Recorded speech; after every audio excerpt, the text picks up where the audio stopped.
Hi, reading room. We are here a little late. We've been running a little whatever. That's a classroom. Hello. Have you not been in a classroom for a while? I'm a teacher. This is a classroom. This is how it works. And I had to listen to Ashley McBride a couple more times. Whew! I didn't weep. Came close, but I didn't. I'm happy this is a happy story. Heidi. We're continuing with our classic story, Heidi. Chapter 16, A Guest on the Elm. The rose of dawn glowed on the mountain peaks. A fresh morning wind rustled through the pine branches and swayed them back and forth. Heidi heard it and opened her eyes. The sound, as ever, seemed to enter into the child's inmost being and draw her irresistibly forth under the trees.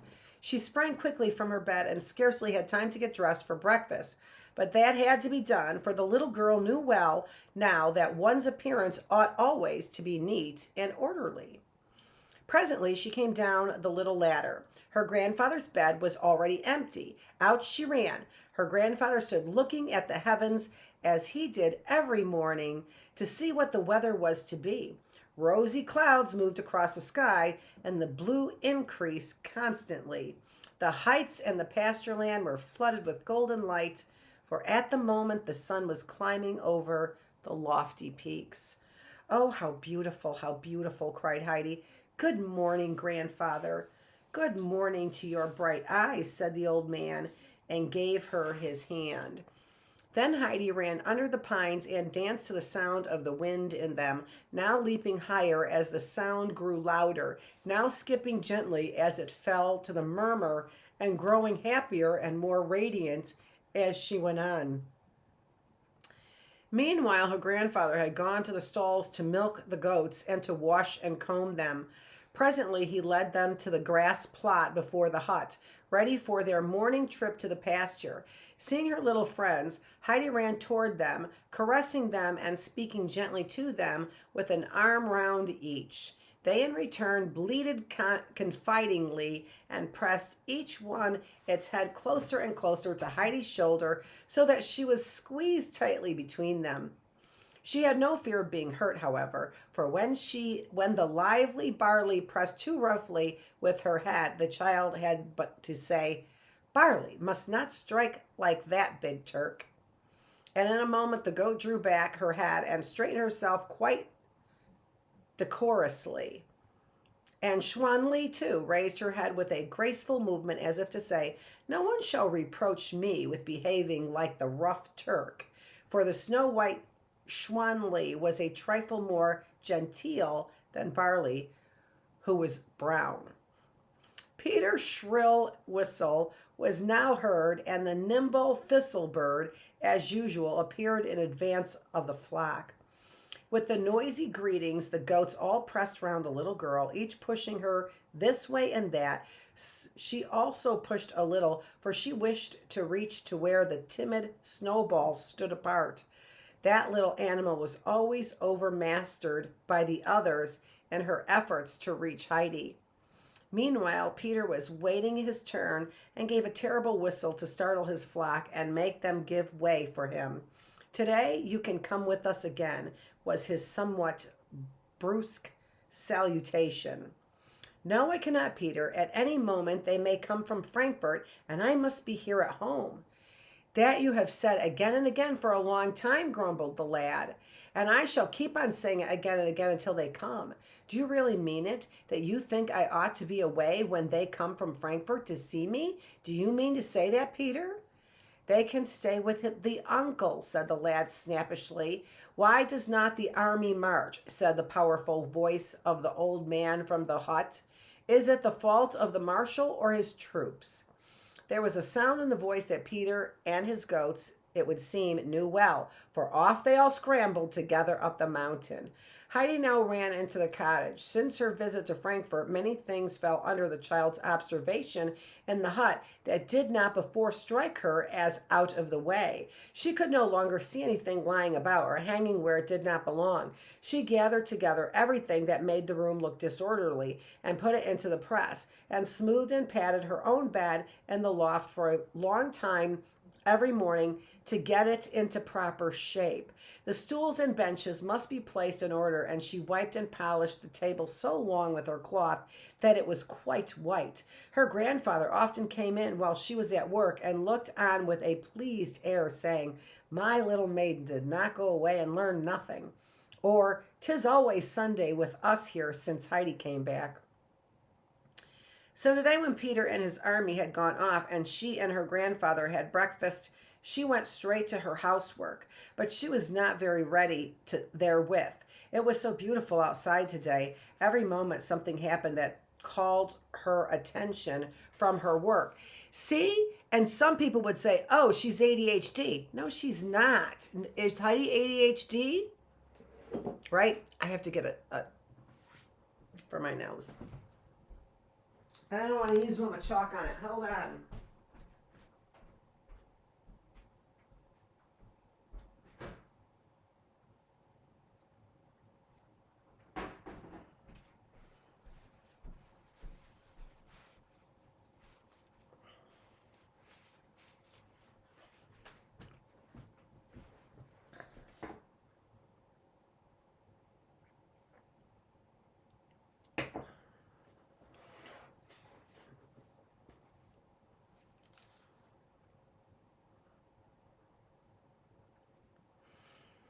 A bright sunbeam at last came through the window, seeming to say, "Come out, come out." It was not to be resisted, and out she went. The sparkling sunshine lay all about her. The mountain was lighted above, and the valley flooded below with its warm beauty. Over on yonder grassy slope, it looked so soft and enticing that the child scarcely could restrain her impulse to dash over there to look out over the wide stretched vale. But she remembered that the three-legged stool stood in the middle of the hut, and that the table was not yet cleared of breakfast. She went in with an air of resolution to her work. It was of no use. The music in the pines began, low music that drew Heidi like enchantment. She must go, must dance with every moving twig, and keep time with the sweet sounds. Her grandfather, too, left his work in the shed, drawn out to see his little girl's pretty gambols under the old trees. At Gambols. He stood watching her, laughing softly to himself, and turned away and came again. As he was just entering the shed after one of these diversions, he heard her call out quickly, "Oh, grandfather, come back, come back." He turned, almost fearing she had hurt herself, and saw her darting toward the slope, calling out excitedly, "They are coming! They have come! And the good doctor first of all." Heidi rushed toward her old friend, who extended his hand to greet her. When she reached him, she clasped tenderly his outstretched arm, and looking up at him, said from the fullness of her heart, "Good day, doctor, and thank you 1,000,000 times." "God bless you, Heidi," was the answer. "But why do you thank me in advance?" "Because I am at home again with my grandfather," said the little girl. The countenance of her newcomer lighted up with a ray of sunshine. His hearty greeting on the elm he had not expected. Sadly and oppressed with his burden of sorrow, he had climbed the mountain, absorbed in his own thoughts, and giving no heed to the beauty about him, which increased with every step. He had scarcely expected a recognition from the little girl, whom he had seen but seldom in Frankfurt, and the knowledge that he came only to bring her disappointment made him dread that he would have no welcome. But he was welcomed, and joyfully too, and Heidi held fast the arm of her good friend, full of love and thanks. "Come now, Heidi, and lead me to your grandfather, and show me where you live," said he at last. Heidi stood still, gazing in amazement down the mountainside. "But where are Clara and her grandmamma?" "That is what I have to tell you. What will make you sorry, as I am, Heidi. I have come alone. Clara is ill and cannot travel, and so her grandmamma did not come either. But in the spring, when the days begin to be warm and long, then they will come certainly." Poor little Heidi was disappointed indeed. She could not believe that the happiness she had so long looked forward to was not to be hers after all. She stood there motionless, as if confused at the unexpected of the blow. The doctor stood silently by her side, and no sound was heard save the soughing of the wind in the trees. Then Heidi suddenly remembered why she had run down the hill and that the doctor was there. She looked up at him. Such a look of sorrow lay in his eyes as he returned her glance that she was startled. Surely it had not been so when in Frankfurt the doctor had looked upon her. Heidi's tender heart was touched at once, for she could never see anyone sad without suffering too, and the dear good Dr. Klassen least of all. He must be feeling disappointed because Clara and her grandmama could not come with him. So she set herself at once to find some consolation. She has real empathy. Heidi has real empathy. She has a hard time not feeling sad when she sees other people feel sad, right? Oh, it will not be so very long before the spring, she said, and then they will certainly come. The time will quickly pass, and then they can stay much longer, and Clara will like that better, I am sure. And now we will go up to my grandfather. Hand in hand, the two good friends went up to the cottage. Heidi was so anxious to cheer the doctor and took such pains to assure him that the time would not be long in passing and that the long, warm summer days would soon come again, that in the end she believed it herself and was quite consoled. When they reached her grandfather, she called out cheerfully, "They are not here now, but it will not be long before they come." Dr. Klassen was no stranger to the elm uncle, for Heidi had spoken of him very often. So the old man extended his hand to his guest and gave him a hearty welcome. The two men seated themselves on the bench, and the doctor made room for Heidi by his side and motioned her to sit down. Then he told them how Mr. Seisman had begged him to undertake the journey, and how he himself had felt that it would be good for him, as he was not strong nor cheerful just now. Then he whispered in Heidi's ear that something would soon come up the mountain that had traveled with him from Frankfurt, and that its arrival would give her much more pleasure than could the old doctor's. The elm uncle advised the doctor to come up every day and stay as long as possible on the elm. He could not invite him to pass the night there, as the hut contained no proper accommodations for such a guest, but he strongly urged him not to go all the way back to Raggets, but to try the inn at Dorfley, which he would find simple but clean and well kept. Then, if the doctor would walk up the mountain every day, which the elm uncle was sure would benefit him, they could make excursions in every direction and find much that was beautiful and interesting. This was readily agreed to by Dr. Klassen, who found the invitation in every way agreeable. It was now high noon. The wind had ceased and the pines were silent. The slight refreshing breeze stirred about them as they sat on the bench, and the sun was not too warm. The elm uncle brought the table from the hut. "Now, Heidi," he said, "bring out what we need for dinner. Our guests must be indulgent, but if our fare is simple, our dining room at least is grand." "Yes, that it certainly is," said the doctor as he gazed down into the sunlit valley. "I gladly accept your invitation. Such keen air brings appetite." Heidi ran back and forth as nimbly as a squirrel, bringing everything that she could lay her hands on from the press. It was a great delight to her to be able to serve the doctor. Her grandfather soon appeared from the hut with the steaming jug of milk and the toasted golden cheese. He cut thin, almost transparent slices of the rosy meat prepared by himself and dried in the pure mountain air. Their guest ate and drank heartily, declaring that nothing had tasted so good as this for a whole year. "Yes, our Clara must come up here," he said enthusiastically. "She would gather new strength here, and should she eat for a while as I have done today, she would soon grow plump and be sounder than she has ever been in her life." Someone came toiling at this moment up the mountain with the heavy load on his shoulder. As he reached them, he threw his burden on the ground and drank in the fresh mountain air in deep draughts, like drafts, draughts, like a draft beer, so drafts, but it's like that. Okay, where'd that word go?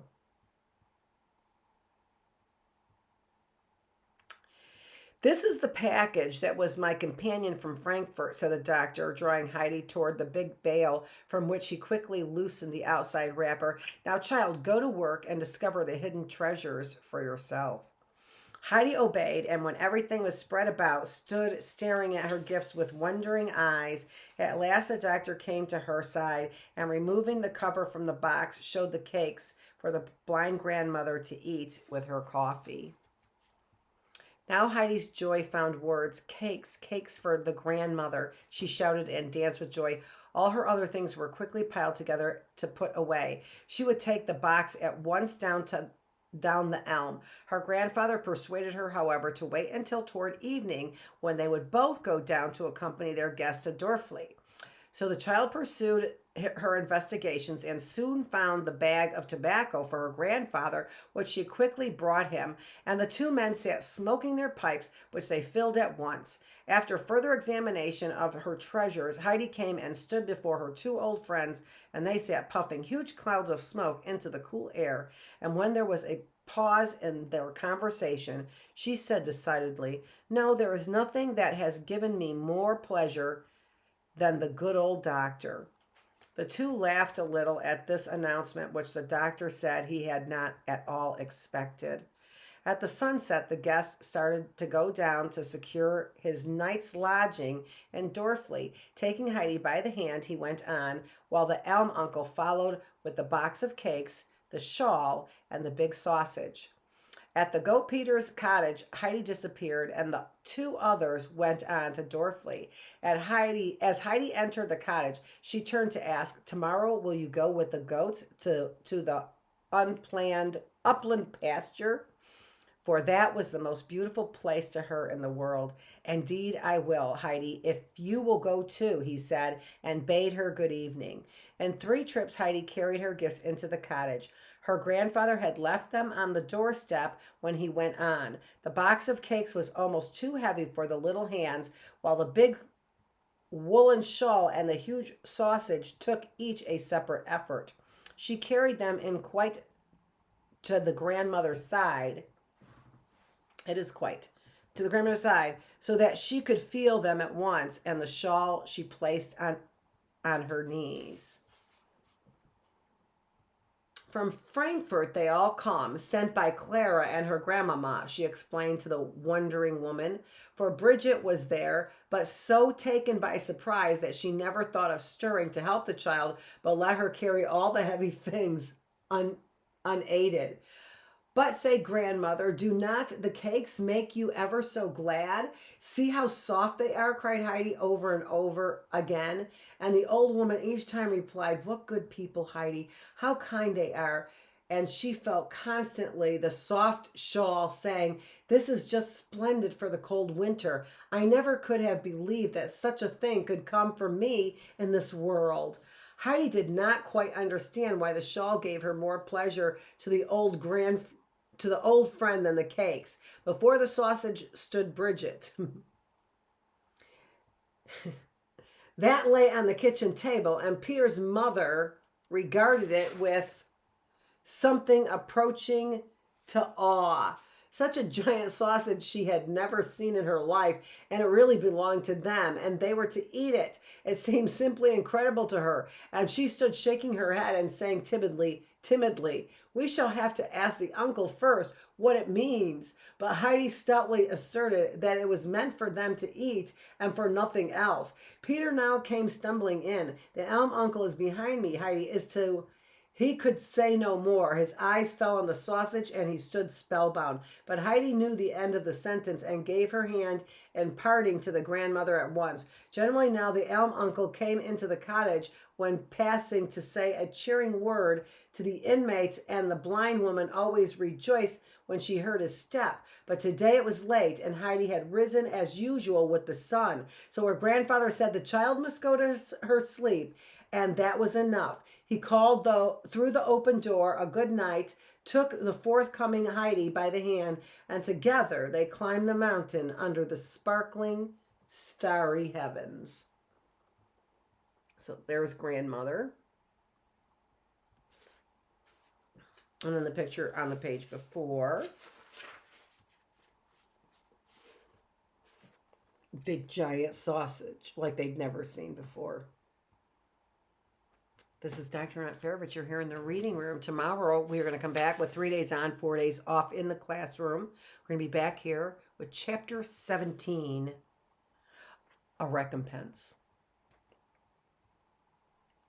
My kids at St. William's know what recompense is. We use that word. Dr. Annette Feravich, thanks for joining me.